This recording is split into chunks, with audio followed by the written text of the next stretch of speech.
सुखा पाटील यांचा पारंपरिक आहार आणि मेहनती जीवनशैली सोशल मीडियावर व्हायरल झाली आहे. मागील काही दिवसांपासून सोशल मीडियावर खाद्यपद्धतीमुळे सुखा पाटील यांनी धुमाकूळ घातलाय. तरुणपणात त्यांचा आहार कसा असायचा याचे वर्णन त्यांच्यासोबत काम करणाऱ्या सहकार्यानं सांगितल्यावर 85व्या वर्षी त्यांची क्रेज वाढली आहे. सुखदेव पाटील यांचं मूळ गाव मंगळवेढा तालुक्यातील घरणिकी. प्रपंच चालवण्यासाठी त्या काळात मेंढरामागे पाय तुडवीत ते चालायचे.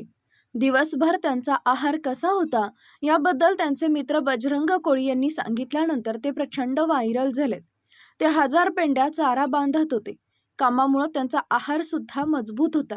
दिवसभरात 35 भाकरी आणि पाण्याऐवजी फक्त दूध असा त्यांच्या जेवणाची पद्धत होती. एकाच वेळी 35 मक्याची कणसं आणि एका वाफ्यातील भुईमुगाच्या शेंगा, 5 देशी ऊस खाण्याचा रतीब होता. स्वतः एकटे पत्र्याच्या डब्यानं विहिरीतून पाणी उपसून पिकांना पाणी देत होते. चोरांनी मेंढरे चोरण्याचा प्रयत्न केला तेव्हा प्रतिकार करताना त्यांच्या डोक्यात कुऱ्हाडीचा घाव बसल्यानं डोळा निकामी झाला. आज त्यांचं वय 85 आहे. तरीही त्यांची तब्येत ठणठणीत आहे.